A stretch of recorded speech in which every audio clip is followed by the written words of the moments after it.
When we say executive functioning skills, we understand that this could really mean a number of different skills.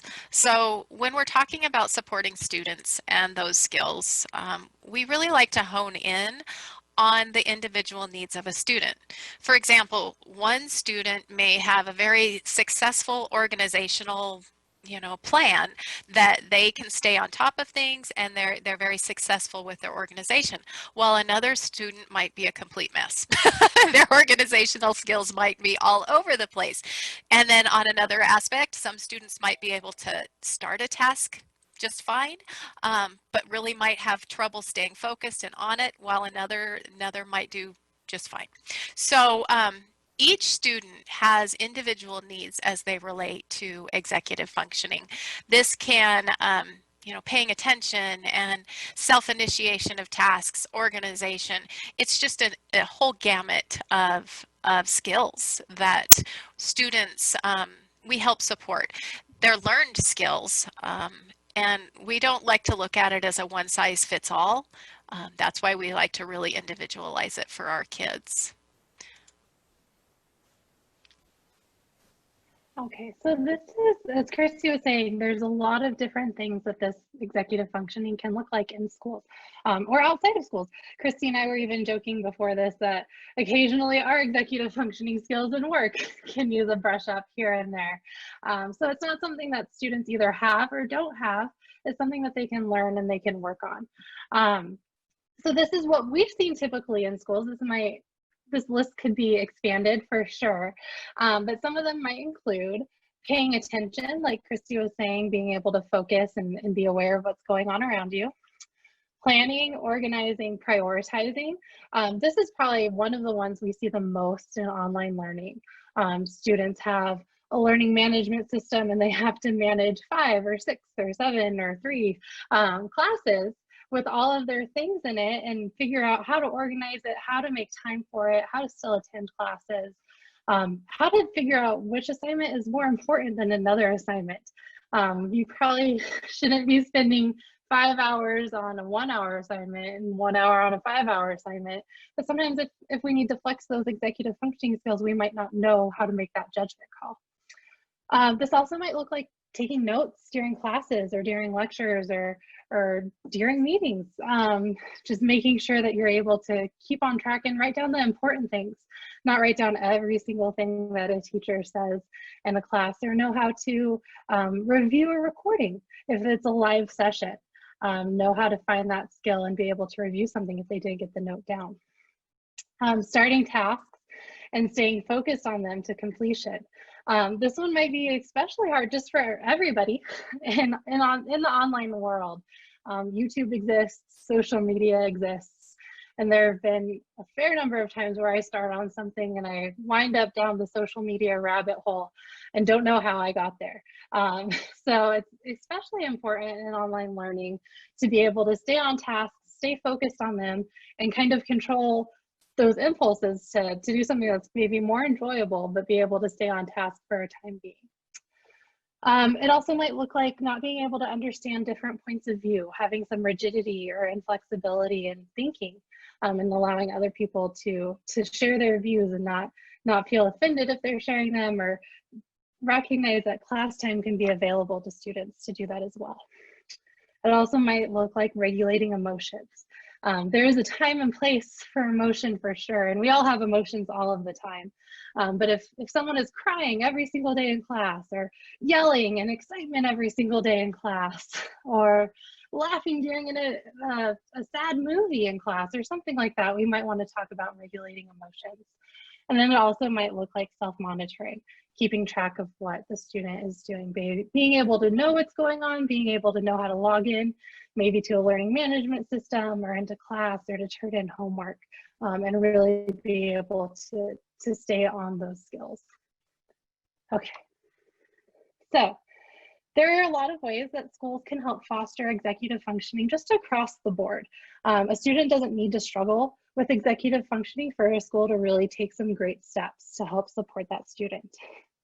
I like to say standardization is key in this area, and we learned that through experience.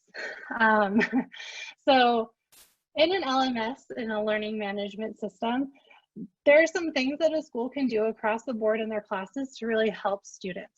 And those could be things like have a course menu that's standardized. So when a student logs into Blackboard or Canvas or whatever it happens to be, they know where their syllabus is. They know where their course content's going to be. They know how to log into their Zoom meetings. This also might look like content folders. The picture on the right has the course menu, has content folders, so students know like where to log in, where to get their information, what they're going to be doing day to day. This also might look like standardizing assignment submissions. We have seen a lot of students submit a lot of things. We tend to say that students need to submit Word documents or PDFs. Those are easier for teachers to grade and give feedback on. There might be an exception for like a digital animation class. You're going to be submitting a video for that. But standardizing how a student turns something in really takes away the guesswork. So they know class to class what that's going to look like. This also might look like having a syllabus for each class. Now, every syllabus will be different depending on the class and the content of the class, but there's some things that can be standardized, like expectations, grade scale. We can standardize that students know roughly what their topics are going to be about. We also do something at our school called weekly announcements. Teachers every Friday set their weekly announcements to release so students know on Friday what the next week is going to look like. So they can sit down with their planner, they can plan their week ahead, they can talk to their family like, oh, we have this camping trip coming up. I need to focus on this work before we go, so there can be clear communication about what's happening. And students know where to find their homework that way too. Content descriptions. A lot of times in learning management systems, a lot of people just put a link and say, here's your history homework, turn it in Tuesday. And if you click the link, you'll get some description, or it might take you to a Google Doc. But having some sort of a description for the assignment or for the folder so students know what to expect before they click on it is going to be really key. The least amount of clicks that a student can make will be really helpful for them in their path, and a lot of students might neglect to click and might miss it too. So putting that information so it's readily available is important. And then having support services is also important. Having a counselor on hand, having a support, a special services director on hand is really beneficial. Just someone that the student can talk to, can work through those things with, maybe a tutor, a mentor, to really come alongside and see where that student can grow. And I also think it's important for parents in the home to have access and be able to understand and navigate what their students are doing. They don't have to do the work, obviously, but if they logged into their parent LMS version, they should be able to know what's going on and what things are looking like for their students and come alongside and support them along the way. So as I mentioned, we have a lot of announcements. Every Friday I get a lot of emails, which is lovely. So I wanted to share that even though they're standardized, where students will get an announcement every Friday from every class and every teacher, the way that a teacher shares that is unique. We don't tell teachers how to do that. Students still have to navigate like reading through text or looking at a calendar, and they're still putting some skills to use, but they know how to do that. They know where to find these things. So this is an example from one of our English teachers, Mrs. Sangster. They were reading a book by Trevor Noah, so that's why his picture there.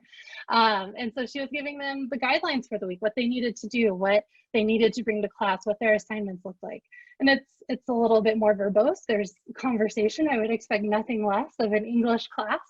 So it keeps the ethos of the class, and it keeps students on track to know what's happening too in an engaging way. Next. Next up, we have a science announcement. So again, it looks nice, it's clear, it's orderly. It's just a different way to format the assignment.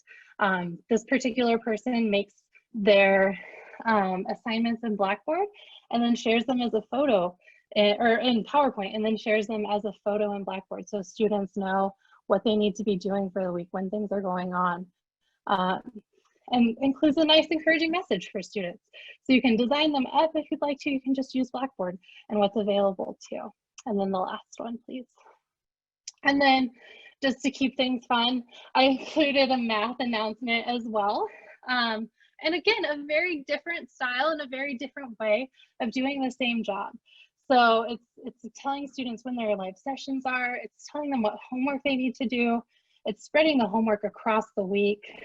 It's also functional because the class had 2 different meetings, 2 different courses. So they can include a Tuesday, Thursday announcement and a Monday, Wednesday announcement in a clean, functional way that students were able to read what was going on and add it to their calendar and their planner. And I think that's all for me for now. Oh, no, it's not. Sorry. You get to hear from me a little longer. The other thing that we really like to do and recommend schools do, especially in online learning, is if a student is new to the school, we recommend some sort of like summer first year seminar or a summer boot camp to really help students through the transition. We know, especially with COVID, a lot of people know now that transitioning to online learning is quite a task. There's a huge learning curve, not only for students, but for parents, for teachers, for everyone involved. And so one of the great things that we do here at Davidson Academy is called First Year Seminar, where students join us a couple of weeks before the school year even starts. And in First Year Seminar, they get to practice using tech tools that we'll use in online learning. They also get to start building community. They get to know who their classmates are going to be. They even get to start collaborating on projects with them. But this is a low stakes practice. They aren't walking away with a grade. They aren't being judged or evaluated. They're just being guided as they start to learn these tools and tricks and tips.